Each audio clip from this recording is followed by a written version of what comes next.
Let's do this. Cool. So guys, thanks for getting on. Appreciate your time. Do me a favor, just a couple housekeeping things if you can. Just mute yourself if you've got a lot of background noise. If you don't have background noise, don't worry about it. Whatever, I'll kind of monitor this as we go. But again, we're doing this every Tuesday. Okay, it's open to anybody, all agents everywhere. They can jump in. If you got friends you want to invite to get on here, that's totally fine. We're just talking about how to ramp up production and make more money and do more deals and all the things that realtors are wanting to do. Thursday mornings, just a reminder for the EXP agents on here, we do have a class that Eric teaches with agent attraction. By the way, we are going to be going to one Zoom link. It'll be the same Zoom for all these trainings that we do as a Freedom Team. Okay. So that'll start next Monday with a class that Eric's going to be teaching. So we'll get all the word out on that. So again, just do me a favor if you can, turn your camera on. If you can't, that's okay. But try and engage. Amanda, good morning. Good morning. Mrs. Kinn. Hi, how is everyone? Aaron's better half by far. No question. Aaron's a good salesman, you can tell. So, yeah. The best. For sure. So Aaron's going to lead us, kick us off here today. We're going to be talking about some commissions. Is there any disclaimer we need to put on this, you think, at the beginning? You want to? I would just say, yes, we're going to be talking about commissions, but we all know prices aren't fixed. Commissions aren't fixed. Let's follow all fair housing stuff. This is more of a discussion on how can you earn your fee or get your fee every time, not that we're setting a specific fee. So for sure. Good deal. So yeah, introduce yourself, Aaron. There's new people on here. Again, there's people coming in from other places that have no idea who you are. Just tell a little bit of your background, your story, real estate wise, and then we'll kick this in. Okay. Sure. Yeah, I've been in real estate now for 20 years. This is my 21st year going here. So sold about 3,000 homes in that period of time. So been a pretty productive agent throughout the time. EXP will be 4 years as of April 1st. I've done everything from being with Keller Williams to having my own brokerage for 9 years before I got into EXP. I've done the whole traditional real estate route, helping buyers and sellers, helping investors. When the market started to crash in 2007, I saw the writing on the wall, so I got in with a lot of banks. At one time, I was representing about 21 different banks. And then as that started to cycle back out, we got more back into regular buyers and sellers again. So I'm always constantly trying to stay on the edge of what's going to happen next, so I can constantly keep a pillar of strong business underneath of us. But one of the things that I've always, I would say I've always been really good at is getting my fee, getting my commission, whether it was on the buyer side or the seller side, and sometimes my unfair share of the commission too, which I think is perfectly fine because we work hard. And if you know you're worth it, you should be compensated for it. So I think that goes back to kind of the education system I've had, coaching and training with Craig Proctor. That's where I met Jeff about 17, 18 years ago. So we were both in that coaching system. And that was one thing that he really preached on was how do you earn your fee every time? And we've taken that, I think, to a pretty good level. And we can kind of share some of those, not just overarching how to get it, but like really nitty gritty. How do you work it into your language and transaction so that you do get paid every time, no matter what the MLS says? And Amanda, do you want to say a few things here? Sure. So I'm better known as Aaron Kinn's wife than I am known as Amanda Kinn. I'm also a mom of 4, and I didn't get into the business until about 3 years ago. I got my license, and I've just been helping Aaron since then. Prior to that, I did everything but unlock the doors and show the homes. So I feel like I've been in it for quite some time prior to, and it's definitely nice to have a wealth of knowledge that sleeps in the same bed as you every night in the industry. So he has to answer my questions. So I feel like, whenever you're talking to somebody about your value and everything, you have to go in with it with such a composure of you deserve it. And it's not a question any longer. And it's not so much of what you're bringing to the table, it's how you bring it to the table. So if you bring it to the table and you're very hesitant, then they're likely going to push a little bit harder back on you. So definitely I'm excited to hear Aaron speak again on this and then just chime in. But if anybody has any questions, I think we have a comment box and stuff. And so we'll make sure we'll get to those at the end. Yeah, definitely put in your questions or even unmute yourself and ask them. I used to be a high school teacher, so I'm used to getting interrupted. It really does not bother me. Plus I have 4 kids, like Amanda says. So having a complete thought and sentence come out of my mouth is kind of rare. So if you want to interrupt, please feel free to do so. But I think it all starts, and Jeff, you know, if you need us to go a certain way, just let me know. But yeah, go ahead. I think it all starts up front with getting your commission and fee. And that is your very first meeting with a buyer or a seller. Let's talk about buyers first.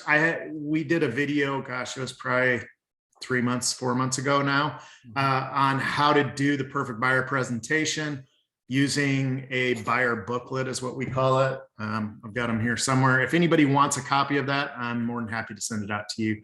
But basically we sit down either face-to-face through a Zoom or at a coffee shop. Try never to do it at a house because they're going to be distracted by the house and they don't want to hear about what you're actually doing for them. So we do a nice, 30 to 50 minute buyer consultation. And literally the first 20 to 30 minutes, it's all about them.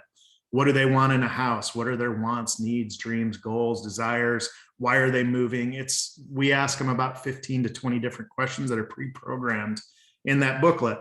And it's structured that way on purpose because when you meet with somebody, their walls are going to be very, very high, right? You're a salesperson to them.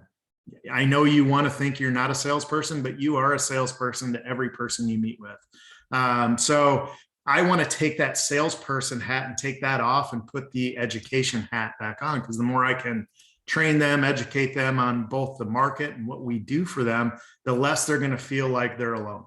And the more that I spend talking about their wants, goals, dreams, and desires, the lower that wall becomes, and it's easier to then get into them signing the buyer representation agreement.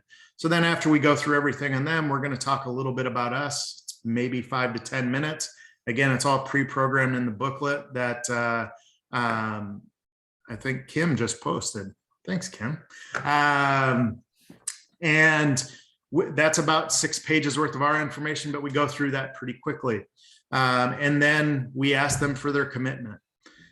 And basically the commitment is just a handshake agreement, that we're going to get them to sign something on paper. But the reason I want to get them to sign on paper is now they have a commitment to me. As soon as they put their signature, now when anybody asks them, when they call on a listing or they go in Zillow and fill out their information or what have you, how many people have lost people to Zillow or for sale by owners or new home builders? And the reason you lose them isn't because they're not committed to you. That old saying, buyers are liars. It's not that they're not committed to you. It's because they don't know that they're committed to you. You haven't asked them for their commitment, right? So we always ask them for their commitment after that first meeting, get them to sign the buyer rep agreement. So then when somebody asks them, hey, have you signed anything? Yes, I have. Now, is it the state form? No. Would this hold up in a court of law? I doubt it. But it holds up in the court of their mind. And that is extremely important, because now whenever they're talking to another agent, because they are going to do that, they are going to go into open houses by themselves. The market is stupid fast. So they want to get a leg up on the competition, don't want to wait for their lazy agent, right? So they're going to go to things that you don't want them to do by themselves. You better have them under something where they think the court of their mind is, yes, I'm under an agreement. I am committed to somebody. And we also put in that agreement that we are the agent for them, but we also give them a way out. Hey, you can cancel at any time. So why we do that is, again, we want to take away as many of the big walls that they're going to build up in front of them, take it away. So why I spend a little bit of time on that is that prepares me for when I make an offer. If they've already signed, if they've already committed to me, when we actually get to the offer part, we can actually then take them down the road of getting our fee. Right now, one of the biggest problems that we find right now is, I hate to say this, but rookie agents or agents that don't know how to get their fee. So they take listings for 4% or 5% or 3%. And then what do? They pay out 1.5. They pay out 2. They pay out 2.5. They pay out something that we're not comfortable with taking, or I'm not. I think I'm worth 3% commission minimum on both the buyer and seller side. And a lot of people think they're only they only can get paid what the MLS is telling them they can get paid. And I think that's 100% wrong. If you do not get a buyer representation agreement before you make that offer, you're kind of stuck, right? How do you go back to them and say, hey, I'm worth more than the MLS is paying. You should pay me out of your own pocket. It's very tough to do, right? But if you already have that signed, I can go back to that and use that kind of against them, right? So we can do this a couple ways.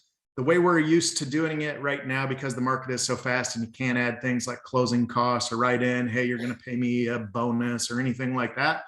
The way we're doing it right now is that we show them a house. Let's say it's 2%. When they get ready to make an offer, we say, hey, awesome, where's your offer? Unfortunately, the seller is requesting that the buyer pay 1% of the buyer agent's fee. We don't tell them that they're only paying 2. We say that they're requesting the buyer paying 1% of the buyer agent's fee. The reason that's important is they know that right up front when they're making the offer. You can put that right into the calculations. And you may think that, oh, you're not doing your buyer right. I think I'm not done right if I'm not getting my full commission, right? We do a lot of work for our buyers and our sellers. So on the buyer side, that's one excellent way. And we charge a $395 transaction fee on both the buyer and seller too.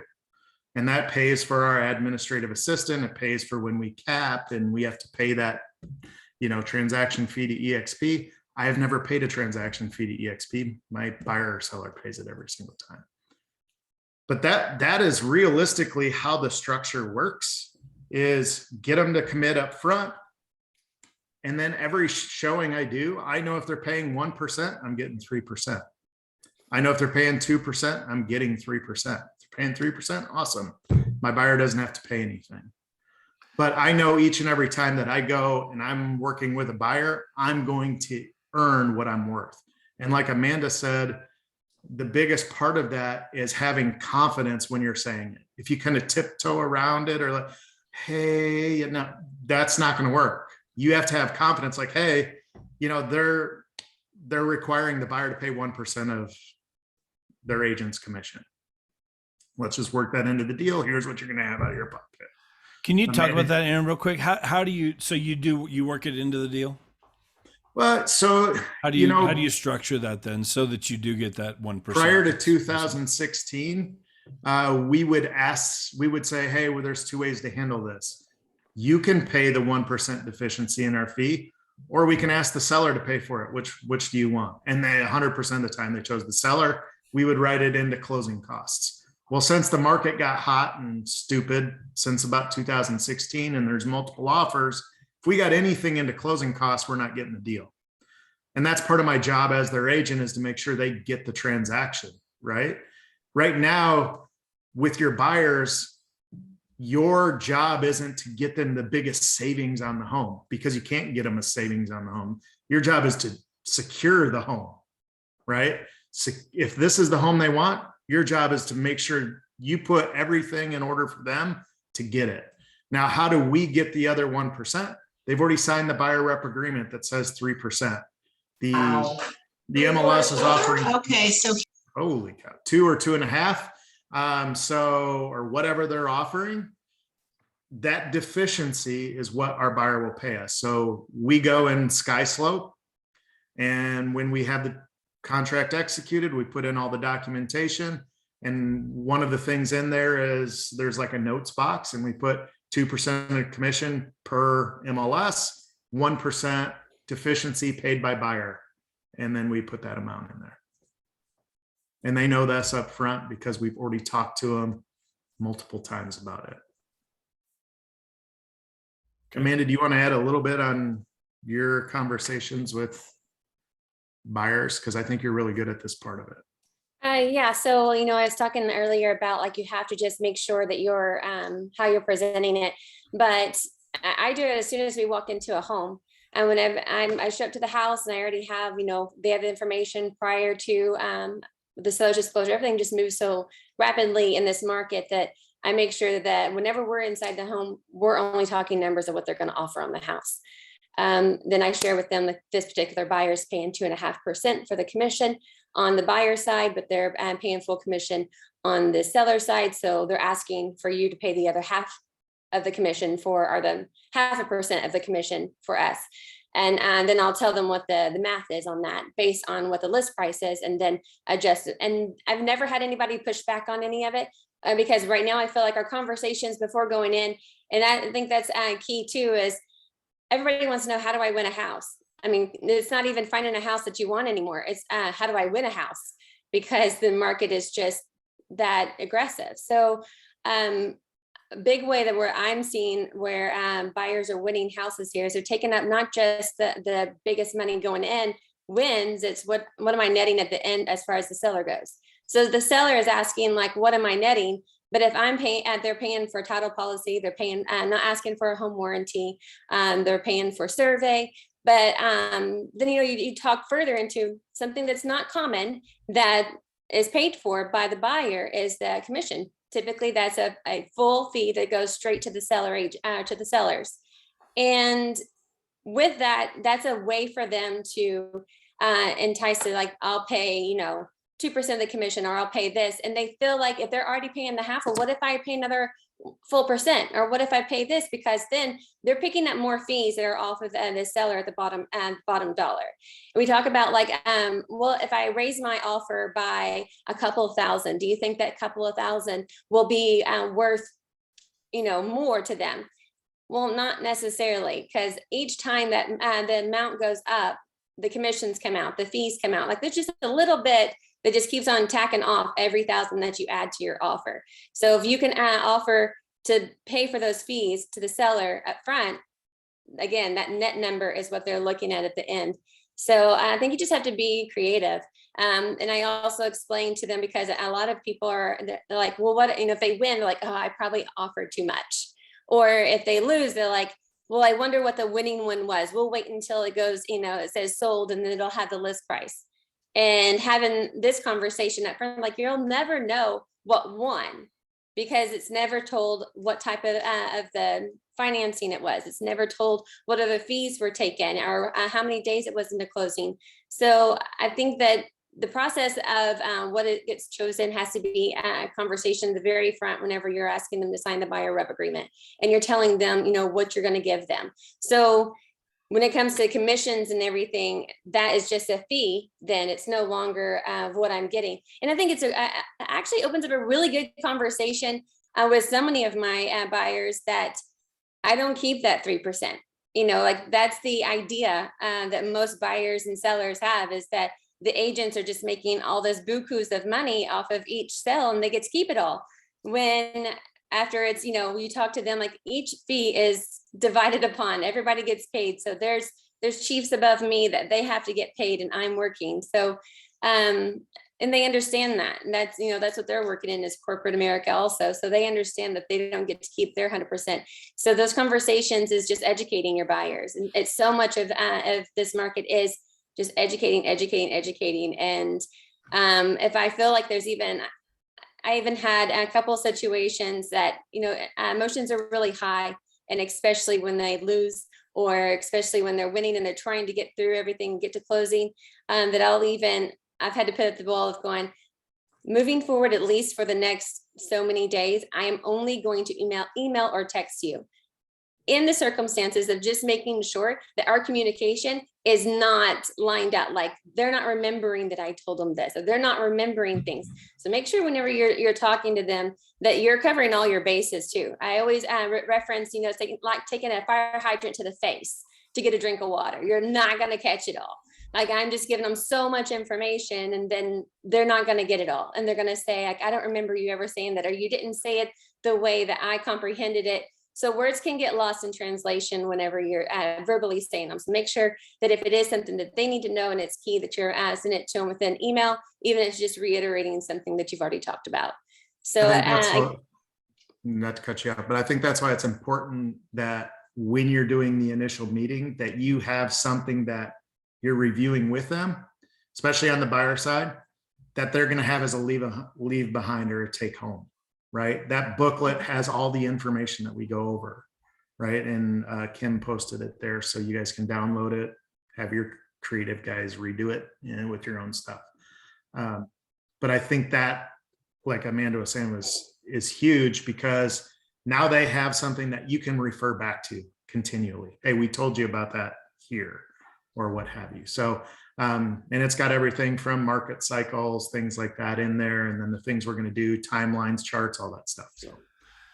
Do you ever get the buyers? Okay, so the sellers are asking that the buyer pay 1% of the fee. Whatever, it's a $400,000 house, so it's $4,000. We don't have $4,000. Like we don't like. I mean, where do you go? Where do you go with that when they come up with something like that? I mean, realistically, if they don't have $4,000, they probably shouldn't be buying a house. I mean, and that's all stuff we're doing up front, and we're talking about things up front in that initial meeting. There's sometimes things like our fee isn't covered, and they may have to cover it. Here's what they're looking at for those things. So one of the questions in that booklet is, and I always say this because I want to be cognizant of their financial abilities. So I asked them the question, I don't want to pry into your finances or all of that. That's the lender's job. But what do you have available for down payment and closing costs? And they tell you, oh, we got 10,000 or 15,000 or 50,000. Well, I know who the buyer is and what they have prior to ever getting into the offer stage, because I asked the question. And that's part of pre-framing and making sure who you're working with is who you want to work with, right? Because there are some of those occasions where I'm with a buyer and we talk and they're like, oh, I got 6,000. Well, you need to wait a little while.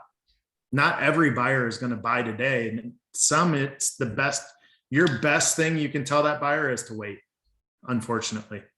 I wish I had said that to more people back in 2005, 2006, but I just took advantage of what the market was giving us, which you could fog a mirror, you'd get a loan.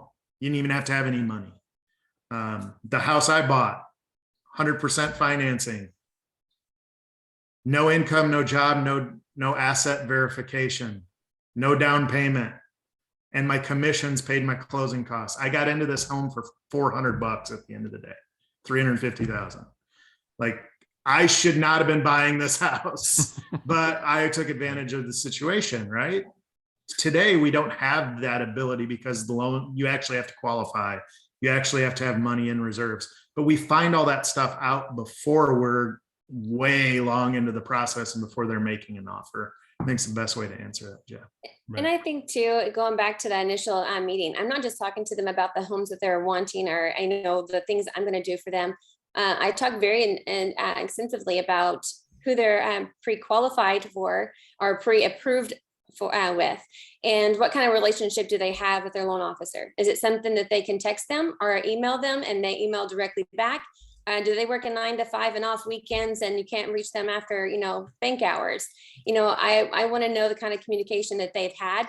And I won't show a house unless you have a pre-approval, not a pre-qualification. And making sure that the difference of those is a pre-qualification is verbal numbers can be given to somebody without justification of like what it actually is. And a lot of times whenever you're asked about your expenses, there's going to be something that you leave off. So that pre-approval is they've already done all the legwork and they are definitely approved to buy the house whenever. But I also say, I ask them, if you don't mind, can I get the number of the loan officer? Or if I get the pre-approval, I'll say, hey, I'm going to reach out to your loan officer and I'll call them directly and have that relationship with them. And even if they don't want to share, extensive things within what they're doing financially, I can at least then go to the loan officer and say, hey, we have this house, we're going to make this kind of offer. This is what we're structuring as. Are we good? Are they good to do this? And if they're not, then I'm like, would you mind reaching out to them and going over this? Because I just want to make sure that they're capable before we put this offer in. And every offer that I send in, I tag the loan officer in the email, and then I text the loan officer and let them know, hey, we just submitted an offer. It's over in your inbox. Do you mind just replying to that email and then accepting a phone call if you get it from this number? And I give them the listing agent's phone number. And it's a lot. I feel like we're doing a heck of a lot more than what we were doing 6 months ago in order to help our buyers to get a house. But you just do what you got to do. And I feel like whenever you have the loan officer reach out, then especially if you're working with anybody that's a conventional loan that's putting less than 20% down, I feel like you definitely need VA, FHA, anybody like that. I wholeheartely, I want all the information to make sure that there's nothing that the seller goes to somebody else, not based on the fact that we're not capable. You are choosing somebody else because they are netting you more, not because you don't feel like my client's not capable. Good stuff. Aaron. Yeah. Oh, I cut you off. Sorry. No, that's fine. I think that's good. And then with the lender too, you need to let them know that they are paying part of your fee, because that could change things. And then there are times where they just can't. I mean, honestly, Jet, there's times where they just can't pay your fee. So then what happens? So we had another video, it's in the system somewhere here, where we talk about, having that fee reduction addendum. So we actually tell them up front, hey, it's not just a 1% reduction I'm taking. That's a 33% hit on my income. It's a substantial amount of money to me. But I'm more than happy to do that for you. But would you do me something in return, which is give me 3 qualified referrals over the next however many period of months you want to put in there, 6 months, 12 months, what have you. And then I get them to sign it. Again, commitment in mind is better than no commitment at all. Verbal commitments are nothing. They just, oh yeah, I'll do that for you. And then you don't hear from them ever again, right? They sign something saying they're going to give you referrals. They're going to give you referrals. They just do. So I think that part's huge too. And anybody have any questions on the buyer side? And then we can move into kind of the seller side and how we get our full fee when everybody's undercutting the market. Let's talk about this a little bit, guys. And again, if you can't turn on your camera, there's 8 people with cameras on and 20 with them off. If you can turn your cameras on, that would be awesome. Just more participation. But what thoughts do you guys have on this? I think there's a lot of buyer agents out there, especially newer agents, I think, where, the MLS says they're only paying 1.5%. And I don't even want to show that home because gosh darn it, that's, I'm going to put a lot of work and get paid $4,000, whatever. And I should be paying 12, whatever. But do you understand?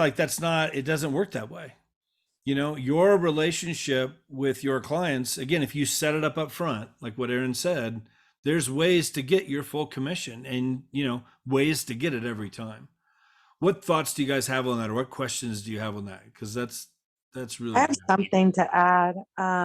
When I sign a buyer to a buyer rep, I let them know what my commission involves. And I let them know there's going to be listings that will pay lower than what we're in agreement for. And in that case, it'll be to my discretion to assess that. But most of the time, the difference, if a listing is only paying 2.5% of my commission and we're under contract for 3%, then that 0.5% difference will be kicked back to you. 99% of the time, as long as you tell them up front, they are fine with it. I've even showed listings where the seller is not paying any of the buyer's commission, period. Mm-hmm. And I let them know before we submit an offer, I know you love this house. However, just understand that they're not paying my commission. So the full 3% is going to be your responsibility. And they're perfectly fine with it. Yep. Yeah. And I think that's perfect because you are actually telling them up front, and a lot of it comes to being upfront with people, being completely honest, what the market's like, how we earn our living, and they're okay, and they know that you're fighting for them. they're fine with it. Honestly, a lot of us think that a question they have is an objection instead of a question. So we go right into defense mode and we start pressing, right? Whereas a lot of times it's just a question. Why wouldn't they be paying 3%? Why are they only paying 2%, right? So you just answer the question. Well, that's their prerogative. That's what the agent has designated, that they're paying out to a willing buyer agent. You know, unfortunately, that means that you're paying 1%, right? And it's just having the confidence, number one, but two, you prep your buyer ahead of time, which is awesome. Definitely. It's good. What thoughts do you guys have on what he shared about, you know, like if they just can't do it, but to get something in writing for referrals? Does that make sense to everybody?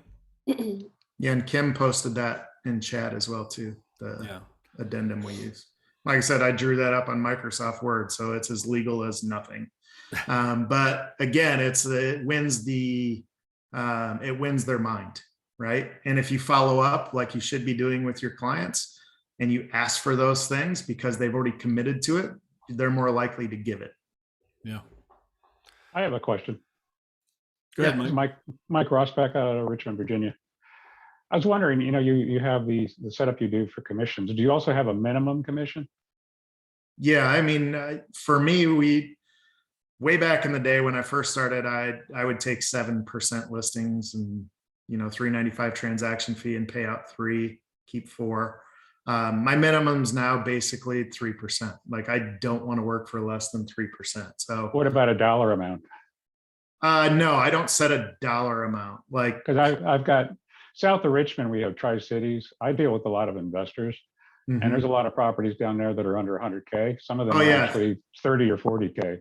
I thought you were mean on the upper end, like if you're selling $1 million homes. No, but I have done in the past with $70,000, $80,000 homes where my minimum's at least $3,000. Yeah, that's what I was using, $3,000. Yeah. Thank you. Yep. Cool. When you do, you know, when you do take a little bit of a hit on your commission, but then you get that referral, because I did the same thing here, you know, whatever, I used to do that all the time. You know, like, okay, like I totally understand. Again, this is back in the day, but you know, I'll take a hit, you know, whatever. I'll lose some money here, but I'm never going to let my commission get in the way of you getting the house that you want. Correct. I'll never do that, whatever. And I'll take a hit here, but do me a favor. Let's put this in writing. You know, can you send me, you know, 3 good referrals in the next, you know, 6 months, 8 months, whatever. Would you be open to doing that? And you're like the hero to them.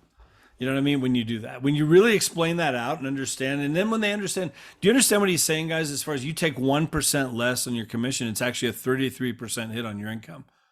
Does that make sense to everybody? Break that down real quick here and just explain that. So that I mean, it's just simple math. A lot of people are like, oh, you know, take 1% off, or, you know, we've even had, you know, people come to us and say, hey, would you give us 1% of your commission? You know, no. Did you go to real estate school? Do you do the continuing education? Do you take the legal liability on every single file? No, I'm not going to give you 1% of my hard-earned commission, because it's not just 1%. But see, that's the way they look at it. They think 1%, oh, 1% is nothing. It's just 1%. No, it's 33% to me. And it's the same thing on the listing side. Back in the day when we had to reduce prices and stuff, you know, we would get people that are like, oh, I'm coming down 20,000 in price. Can you come off your commission 1%? No, but I'll gladly come down off 1% of my commission if you come down on your price the equal amount, 33%. And then they wake up and they're like, holy cow, that's a lot of money. Yeah, it is a lot of money. It's a lot of money to me too. It's 33%, right? Or if it's half, you know, well, it's 17%, you know, or whatever, you know, so it's still, no matter which way you cut it, if you're taking a reduction, it's a big hit on your income. And you just let them know that up front. And they're more than, I've never really had anybody push back super strong or hard after explaining it that way, right? And we don't really reduce prices anymore, you know, things like that on the listing side. But you do have those talks up front. You know, and I can go right into the seller stuff if you want, Jeff, real quick. Let me ask you real quick before we move on. So like the agents that you have on your, how big is your team right now? We have cut back a little bit. You have 6 people on your team, and you've trained them all the same way. same way. Everyone gets the full fee. I mean, our average commission is over 3% on buyer sides because we have the $395 transaction fee. We get bonuses from, new builds sometimes, things like that. So our average commission on every buyer transaction is over 3%. Yeah, that's good. And I think, Amanda, what you said, which I think is very key, is, how you go into that presentation. Go into it strong, go into it confident. This is how we work. And here's what I'm going to do for you. And kind of going along with what Nikki said, I think, what's the saying, cost is a factor in the absence of value. I don't know if you guys have ever heard that or not. Cost is a factor in the absence of value. If there's no value there, they're not seeing any value in what you do, then they're going to beat you up on your commission. Why should I pay you this? But that's why it's so important. It's so important to have a presentation of some kind, not just a notebook, but an actual professionally designed presentation, whether it be a booklet like the one we have posted here, or whether it be a full-blown PowerPoint. I used to do the PowerPoint on every buyer, but I found the booklet to be so much more effective because I'd have something that we were going over step by step, and then they got to take it with them. They can't take my PowerPoint with them, right? So, but on the listing side, I do a PowerPoint and it lasts 45 minutes to an hour. We're going through things, but by the end of it, there's no choice but me. And then we have separate leave behind stuff that goes over things in that PowerPoint that are 20, 24 pages long. There's 2 booklets. So they're getting tons of information, but cost is only an issue in the absence of value.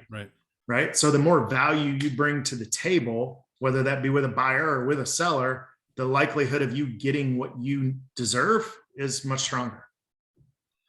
So you have to demonstrate that, I just remember the same thing, because again, we were in the same coaching program, with Craig, and it's just, the listing presentation. I knew when I got in the door, I'm getting the listing, and I did. 9 out of 10 times I'd get it.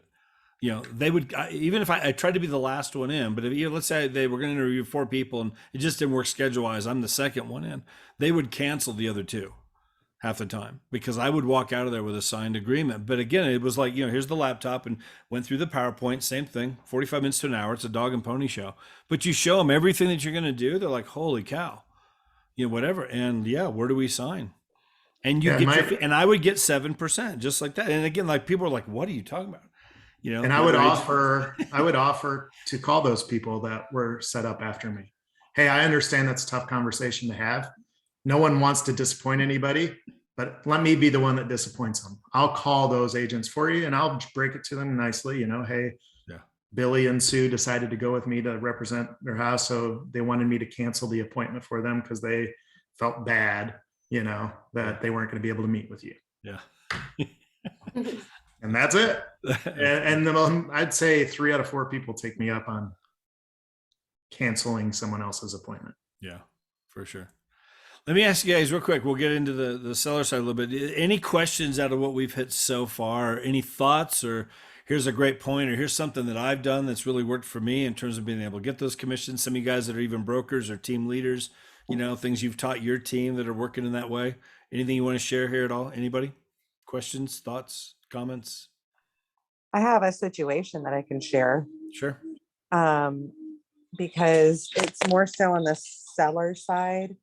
But I've had buyers that want to submit multiple offers on multiple homes. And even one conversation they brought up was, oh, well, it's a more expensive home, so it's more commission for you. And I'm like, well, that's the thing. I don't put my commission ahead of your interest. So you're going to be the one living in it. So you're the one that has to make the decision. So, but I have had that come up about putting my interest or putting my commission in front of their interest. I've had that a few times. Right.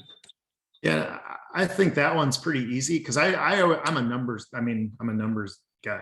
It's just what I do. So a lot of people don't think in terms of numbers. They just think, oh, I'm spending 30,000 more on this house. You're making all this much more money. Yeah, I'm making $300 more. Awesome. Or whatever it is, it's realistically not a lot when you actually break it down. $100,000 house, 3,000, they're spending 3,000 more. I may make, $900 more. It's not, I would give up my $900 for them to get the house. If I really was the one standing in the way of them getting it, I would waive my fee, and then I'd go back to that addendum and get them to sign it. Right. But I typically try to fight for my fee because I believe we're worth it. I believe everybody on this call is worth it. If you do what we've had to do in this market, you're definitely worth it. You're making 3, 4, 5, 50 offers on homes before you get one, right? There's no time in history as a buyer's agent that you've worked harder to earn your money. There's been no time easier as a listing agent to earn your money. And I think that's one of the problems on the listing side, why we see all this lower offer, hey, we're only paying 2%, things like that. Let's go down that road a little bit. Talk about the listing side. Yeah, the listing side's pretty easy. Again, you're doing your entire presentation. You should have a presentation of what you're going to do for people. Always include stats and numbers. My listings sell for X amount more than the MLS average. Ours is like 3.33%.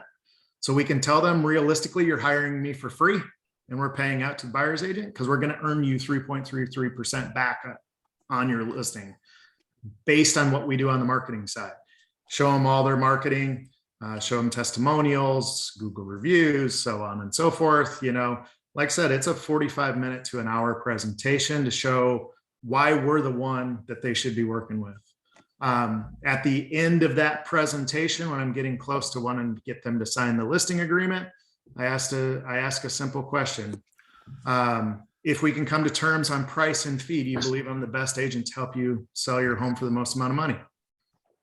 And I sit there and I wait until they say something, yes or no. Or, well, what's the price? Well, obviously I didn't do my job because you shouldn't choose your agent based on the price. Let's go back and look at what we do to earn max price, right? So if we can get you max price and we can come to terms on our fee, do you think I'm the best agent to help you get the most amount of money for your home? And I sit there and like, sometimes you sit there for 15 or 20 seconds because the one who talks first loses. So then when we get to the fee structure, then we go for it. We're always going to ask for 6%. We go for a transaction fee. We do, I have used menus before.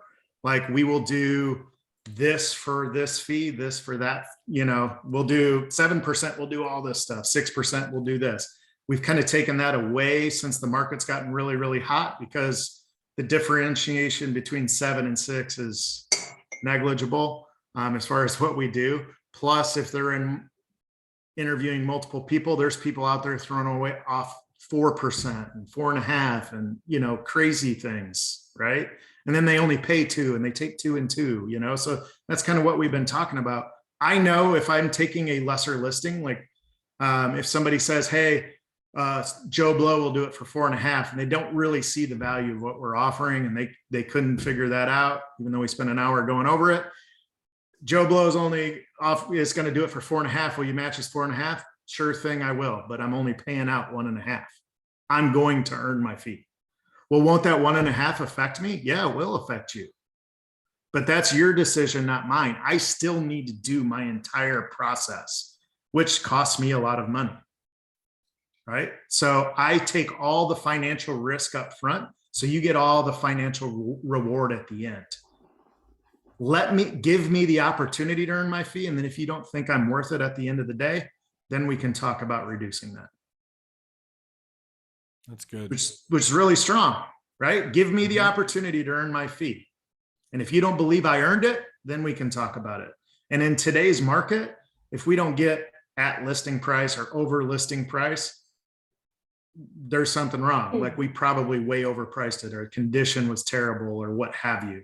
So most of the time, 99% of the time, I'm going to earn my fee. There's nothing they can come back and say, you didn't earn it. What do you mean? I got you 15,000 more than the list price, 15,000 more than any home's ever sold for in your market.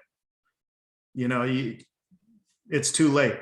I did earn my fee, and I can prove that in a financial basis. So On the listing side, I think it's a little easier than it is on the seller side, but I'm always going to take 3%. 4.5% listing, they're the ones taking the penalty, not me, because I'm still going to do my entire process. I don't want to take things off the table to make it okay to take a 2% listing, on my side. That's strong. That's good, because that's happening a lot right now. And again, I think we all go into this thing thinking, well, okay, 4%. Well, I guess it's going to be 2 and 2. We automatically just split it down the middle. This is where most agents go, not realizing just what you just said. No, I'm going to get 3. We're going to have to offer less to the buyer's agent. Yeah. That will affect you. That's okay. We'll ask the buyer's agent to pay any reduction in their fee. Well, they'll have to deal with that with their buyer. That's between and most them, of them that's have between never them and had their this. buyer. Yeah, most of them have never had this conversation Totally. or this class. So what do? They take the 1.5% and they're like, oh, and then they get the HUD and they're like, oh my gosh, you made 18,000 and I only made 9,000. And then they call you up and they start going after it. And I said, well, you need a better education on how to earn your fee. I've never taken a 1.5%, whether it's offered or not. I've never taken 1.5% on the list side, whether they want me to or not, because I'm worth what I charge. Right. And that's an invitation to how to, talk about EXP or talk about joining our team or what have you. Sure. Yeah, you're pissed off, but you cost yourself 9,000, not me, because you didn't know how to negotiate your fee with your buyer or with your seller or what have you. Because we get it on the buy side and we've had the same thing. They take 1%, we earn 3% and $3.95 fee. And they're like, what the heck's going on here? Yeah. That's good. It's really strong. Sean, can you open up your mic, Sean Corbett, real quick? Because you've been doing this a while. You got a team, you got your brokerage. What thoughts do you have on this? I mean, and I know you're a great agent. You got great things going on with your group. You doing similar kind of stuff with these kind of talks with your agents that you work with? I don't. Okay. Aaron and Amanda, they are animals, right? They are streamlined, they get it organized, they write it all out, they're structured. I have a lot of conversations on winning multiple offers, some of the buyer agent issues, right? As far as coming in with a strong buyer agent presentation, I've not coached on it. I think it's an incredible idea. I think it's coming in with strength. You come in with that, then it's real hard for a buyer to really have some objections, right? I think that's a great way to approach it. I personally, and I know Aaron and Amanda probably work primarily referrals, right? People that get referred back to them. I've been fortunate. I choose pretty much any buyer that I'll work with. If I feel like they're realistic and we have an opportunity, then I'll just go win them a house, right? They just do what I tell them to do, we'll go win. But if they're really going to struggle in this market to make it happen, then I've been able to refer it. So that's just my own personal experience. Speaking to what he's talking about, I know I've seen this before. I know he had it in 2019, it looks like. I've seen it before from Aaron. I think it's a great thing. I'm going to share it today on my meeting. I don't know if you need a referral kickback or anything, Aaron. No.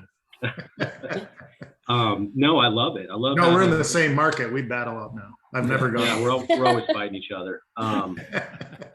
We tease. Aaron and I go back, right? So Aaron's one of the guys I interviewed before I came over to EXP. For those on the call, I interviewed 3 people. He was one of them because he had his own brand and he had his own group and team. He even had a building. I mean, he had everything set up and was already successful.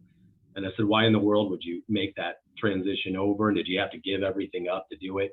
I know that's probably a whole nother conversation, and he walked me kind of through how his experience was. And I said, well, if I can continue to keep what I'm doing and my brand, then I don't see why I wouldn't come over, right? I mean, the only thing I'm giving up is the 20%, but I'll icon. So I knew I'd get all of it back anyway. So no, I love it.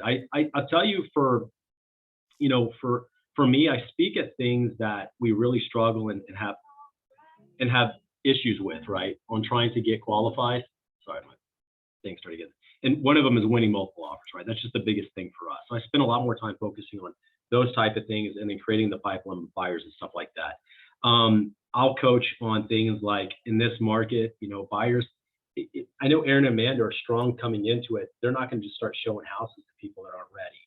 You know, I have a number of newer agents on my team, and we take the risk. I say, hey, first one's free, right?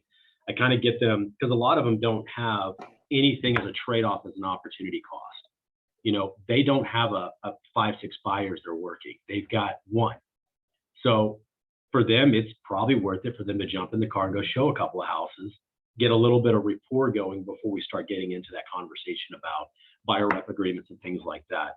You know, so that's some of the things that I kind of coach. I know that I got that partly from Zillow, because that's what they want you to do, right? Go jump in the car, show everybody we give you, so that way you show success. But it gets you at that, and it gets you in front of people. And I kind of tend to, you know, approach it that way based on my audience and the agents that I have that are on my calls on Tuesdays. You know, I'm sure I could think of other things to share. Anything else you want me to talk about, Jeff? No, I'm just curious, you know, how this, you know, what you guys are doing, whatever. It's something to, I think there's good stuff here, because to teach your agents again, and that's what I want to ask you, Aaron, like, again, when you have the 6 agents on your team, like you've coached them all on this. And so they're all just going to make more money. Well, there's not, I mean, you know? it's not 100% that we meet with the person every time. There are times where we're like, oh, let's go get them in a house or two. So what do buyers want? They want houses, right? They don't want agents. You know, they're not coming around Zillow to find real estate agents. They're coming around to find houses, right? But we have to convince them why they need an agent, right? And that's where the presentation comes into play. And that, I also think, you know, we talk about in that, it's not in the booklet, but one of the things I say in that presentation is, excuse me, is that I want you to imagine a virtual wallet, right? Every listing you go to on Zillow, Realtor.com, Trulia, Redfin, wherever the heck it is that you go and search for real estate, every one of those people have already signed an agreement saying that they're working for the seller. They are the seller's agent.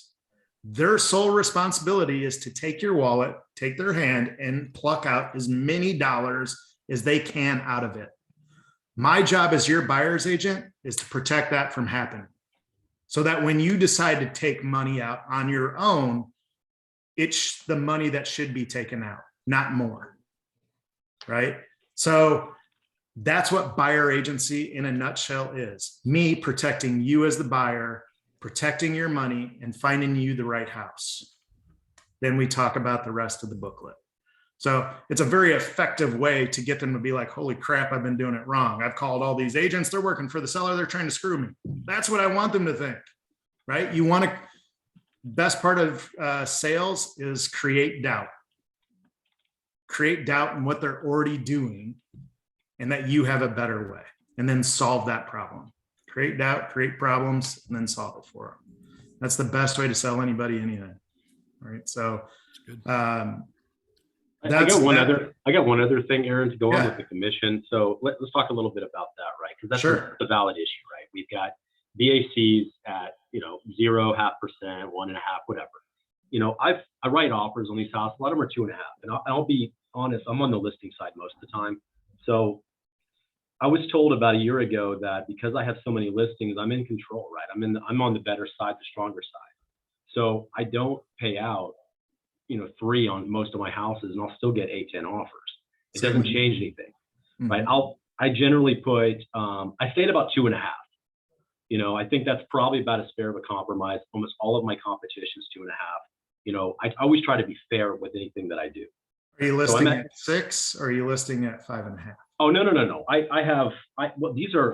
reason why I sell so many houses, I have a lot of investors, right? So part of it is I make money when I bring them home. Off market, not through EXP, just off market type deals. So I get paid there. So then I give them an investor rate in order for me to sell it. It's 3% plus some flat fee based on whatever the investor is. So I'm able to capture a little bit of that 3% as well. That's part of the way I can capture it because I'm in control on it. But if I'm making an offer on the other side and they have a discounted amount, I mean, I write it at 3% and my offer is going to be strong enough to cover it. So it's a little bit indirect. You directly can ask the buyer to assume it in the closing costs. Instead, I just have them buy it on the buy side, right? Because that's how it works off market anyway, right? Everything has to be floated based on sales price. So if the house is $100,000, they're offering 2.5, then I'll raise the price to cover the other 0.5%, and I pay and my buyer pays the difference. They're covering it anyway. That's the way I've always kind of offset it, and the conversation never needs to come up. Anyway, Yeah, that's just something I do. Yeah, that's very strong because that's realistically what they're doing. I mean, you're raising the price. No matter what, the buyers are paying the commission. It does not matter. Even when it's a standard 6% deal, the buyer is paying the commission, not the seller. right. Even though it comes out of the seller side of the HUD, the buyer's paying it because it's coming out of their side of the transaction. They have to bring the loan to the table and the money to the table in order for that commission to even exist. You know, So in all reality, the buyer pays it anyways. I make the same argument for people that do FSBOs, right? They sell their own house. They think that they're keeping the difference. They're not, right? So if they're selling the house, it's known that at the price they're marketing, they're not paying commission. So the buyer's going to say, okay, well, now take off the 6%, and then we can start talking. You know, they can't sell their house anyway, right? They always just sit on it. Right? That's what they always miss. They miss that part of it. I think they're saving the money. At the end of the day, they're going to have the same net. The difference is they're doing all the work. You know, I tell them, how about we get you the same net and I'll do all the work? How about that? Wouldn't that be a good plan? You know, I mean, anyway, another story. Thank you, Aaron and Amanda. I appreciate you guys. It's really good. Sandra, could you unmute yourself real quick? Do you mind? Hi. It's good to see you. Where are you from? Where do you live? Tampa, Florida. Tampa, Florida. Okay. Anything out of this? Just what's a couple, just a thought, a quick thought of this. Like, here's something I got out of this today. I have never asked the buyer to pay the difference in the commission. And there are some builders here that only pay 1%. And I just won't show that property, but I guess I can ask the buyer to pay that difference, and that would help out a lot. Yeah, give them the right to not show the house. Right. Right. So give them the ability to say, hey, I still want to see that. I'm going to pay your 2% if we end up liking it. Right. But by you just taking away, it's on the border of redlining or steering or whatever the heck that term is. I just did my continuing education. I still don't know. But it's on the border of that because you're actually limiting homes for them to see based on commission, where that should never enter your equation. You should know right up front, I'm going to get my fee no matter what. It's their choice. Right. And I don't do a buyer presentation anymore because I just don't do it. A lot of my buyers are from out of town and they're referrals. And so I just, meet with them, and when they come into town, and I take them out.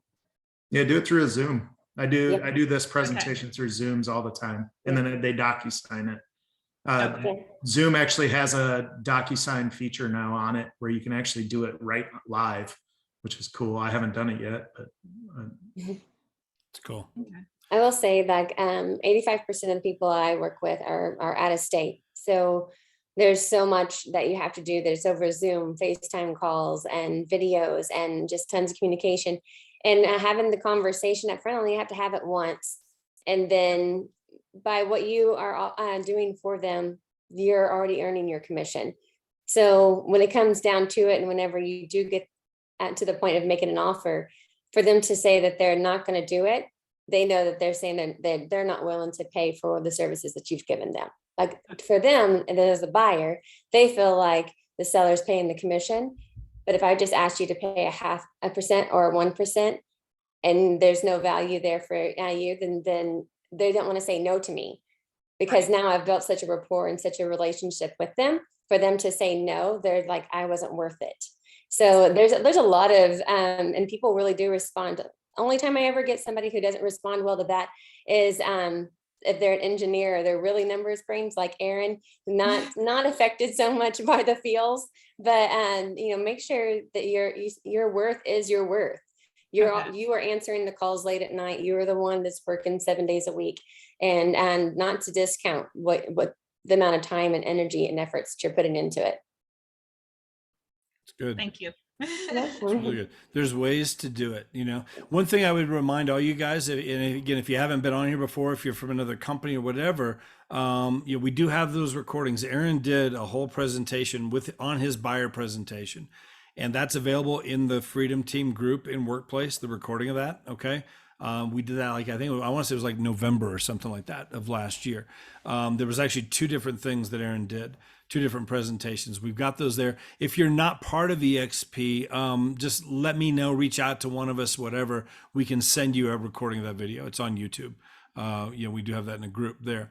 So just a reminder of that. One thing that might be good, Aaron, sometime here the next few weeks or whenever, I know you're busy, but to even go through and do your listing presentation on here for people to see it. Like actually walk through what that is. We're coming into that season. There's going to be more and more listings as we go into, further into spring and summer. So it might be good for people to see that if you'd be willing to do that, just a there too, It's a little bit longer, than the buyer. Yeah, one. no, that's okay. But that would be awesome to do though, as well. So, but anyway, and then that form is in here. Kim put that in there. We also have that form in the Freedom Team group and Workplace. We could also send that to you if you're not part of EXP. Just let us know. We can get all that packet that he talks about out there. But very, very key. Great stuff today. Hopefully this was helpful for you guys. Make more money, put this stuff into practice. Because you're worth it. And I think that's the thing. Go into that confident. Don't let people beat you up on what you're worth. This is how you pay your bills. This is how you feed your family. This is how you live your life. This is how you do things. This is how you market and bring in more business and all this. And I think, we're not under everybody else's thumb. And I think we tend to take that sometimes, and it doesn't have to be that way. Be a pro, be a professional in this business and get what you're deserved, And again, keep in mind, cost is a factor in the absence of value. Show them the value. And now they're not questioning you on your commission. If you don't show the value, then they're going to beat you up all day long. Yeah. And one of the things, Jeff, too, is that, you listen to a ton of business coaches. The only two things they train on and how to make more money in this business is improve your sales price point, right? Go from 200 to 400 or sell more homes. They never talk about earning your fee. If you're taking a 1% reduction on every home you're selling, how many more homes do you have to sell to earn what you should have earned anyways? Exactly. Right. So I don't know the best way to say it, but just, make sure that you go into it knowing you're worth what you're worth. Right. And then if you do increase your price point and you do increase your sales, that's exponentially going to increase, your overall income. Yep. And I think too, just one more thing on the commission part of it, whenever you're, that you're getting paid less and you've negotiated less, how often do you silence that phone or not take that call? Or I'll get back to them when I can. You're not as eager to be the best that you can be because you don't feel like that they are seeing your worth anyway. So if you are saying that I am worth it, then you're going to show up whenever they need you.